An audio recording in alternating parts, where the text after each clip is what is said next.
All right, Corey. I see you peeking through those blinders.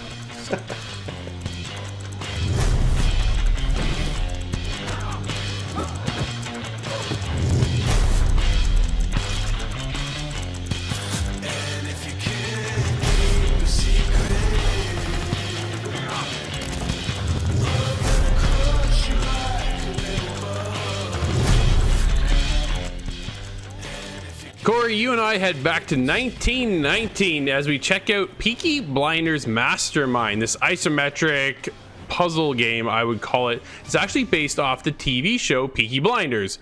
And if you haven't caught the show, to be honest, after playing this game, you need to watch the show.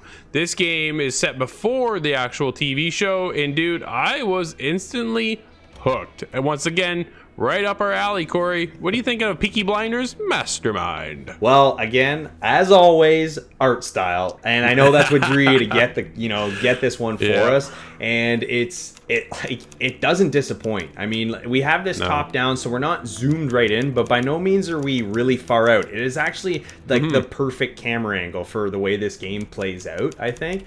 But it's just the way it visually looks. The characters, they resemble the characters on the TV show. You have recently got into the show now. I haven't yet, but on your recommendation, I think I'm going to be jumping in because overall, I had a really great time playing this game. It's a lot more complex than I thought it was going to be, and it's certainly way more rewarding when you beat those complex levels.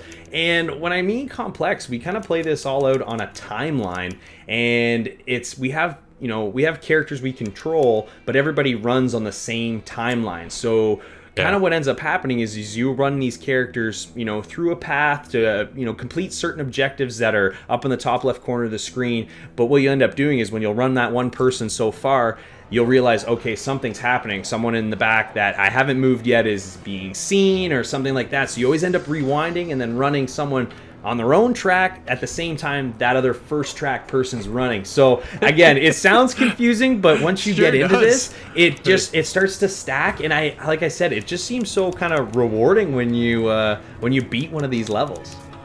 Yeah, absolutely, Corey. Everything here is set on a time, like you said, right? But on a timed schedule. So you have 3 minutes to play out this particular level.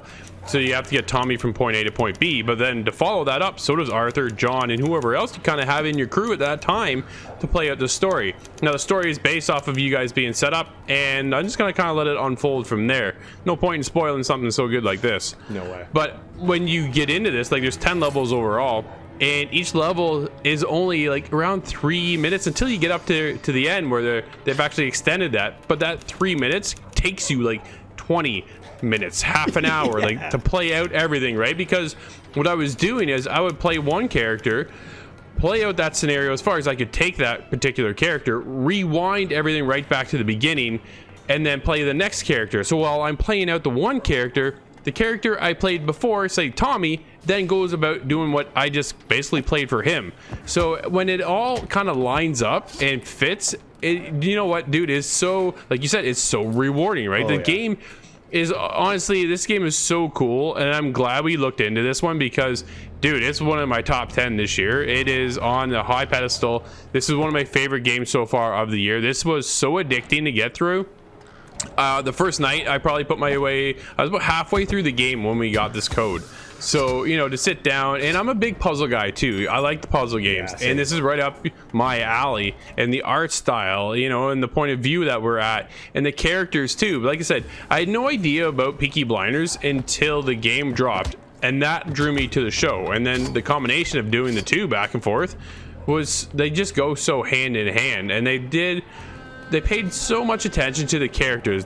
Future Lab have a passion for Peaky Blinders, and I think it absolutely showed through with the game itself. And then the level design, for them to think of so many directions to pull your characters through and explain the story at the same time where they don't get all that confusing. Dude, like, this was so smartly done. I was blown away the entire time I played this game. I did get frustrated, but it was only because I couldn't figure out what the scenario I was at the time. That puzzle kind of got me hung up and I really didn't get hung up all that much until the very end. I would say that level 9, man, that one got me. You know, yeah, I agree with you completely. That was definitely probably the hardest one in the 10 levels, I think, just because it kind of sets you up well for the level 10 and how that mechanics in that level work. But again, without giving away too much, I think what I really enjoyed about this game is we have so many characters that we get to play as, and the nice thing is every character operates just a little bit differently. Yeah, everybody walks around the environment the same way, but you know, we've got Finn, the little boy, and he crawls under fences and under walls, and he can get into places, climb in windows that the other characters can't. But he can also not do things that the other characters can. Like, he can't move around the carts to change paths and things like that because he's just a little kid. He's not strong enough, right? So the adult characters have the ability to do things like that, but they also have their own special abilities. Like Tommy, he talks to the locals and he can kind of coerce them into doing things for him and helping him out and helping the group. And that's another character that gets added into that timeline for a certain, you know, short period of time that you have to control. So it just gets, it does get busy, and that is where kind of the confusion comes together. But the way it's all laid out on the bottom of the screen, I thought was done so well, because every character is color coded, so you can see exactly what they're doing and when they're doing it. And so if you have to layer, or these characters have to intersect at some point to help each other, because this happens regularly in this game as well. Does it ever? And when you get into controlling 3, 4, 5, 6 characters, keep going, you know, it can get really, really busy. So you have to really be able to lay it out. And when it's laid out on the bottom of the screen like that, and you can see every action that everybody's taking into consideration, what they're doing, what other people are doing, it really kind of helps, you know, I guess, unfog that haze a little bit. Yes, it does get busy at times, but you can navigate it really easily. And the fact that you can switch between characters, you know, so quickly with the D-pad, I thought was just, it's those little touches in this game that really, if you don't pre-order this game, it's $30 Canadian. And I think, like, that's a steal. Like, I think that's a steal for what this game offers. There's so much to play, and it, like I said, it's only 10 levels, but at the same time, these levels aren't short by any means, and if you don't get it the first time through, you're gonna find it frustrating. But it's also, like, I can't say it enough, it's too rewarding when you beat these levels. Like, I beat it the other night, and I was like, yes! Like, I haven't had a feeling like that, like, even one of my first Warzone wins, you know what I mean? Like, it's it's one of those things. It's just, I had such a good time playing this game. I really didn't have anything to complain about. I had one issue, Corey, to be honest, and it was later on in the game, as things do get busy when you're jumping between 6 to 7 people, and the environments are so populated. Like, Small Heath feels lived in. It feels like a believable place, and there's just population, and you know, things are happening, they're flowing on screen. But that's when I encountered some chugging.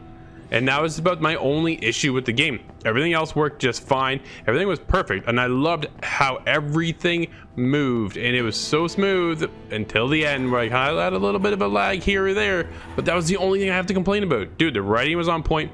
You know, I would have really liked to have the characters have some voice acting. It's all reading, right? So there is no voice acting in that. But I get it. You know, it's $30, so maybe with that voice acting now we're $60 or something along that line, right? But the characters, that they would have been able to get Arthur and Tommy in there to voice it, you know, whew, man, that would have just made this game right over the top. That would have probably polished it right off. But everything else, for me, for a $30 package, dude, this game is so much fun.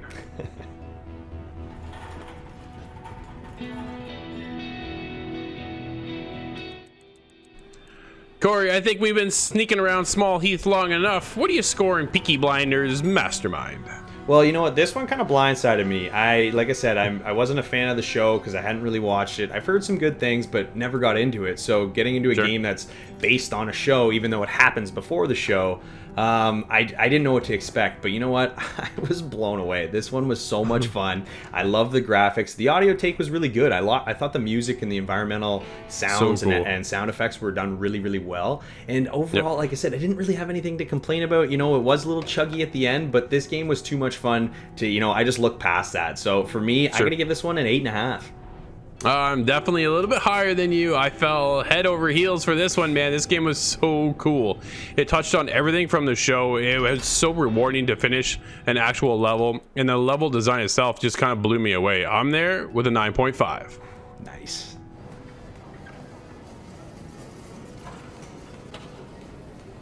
Great visuals and ingenious puzzle designs will have you scratching your head in frustration at times, but the rewarding finish is definitely worth it.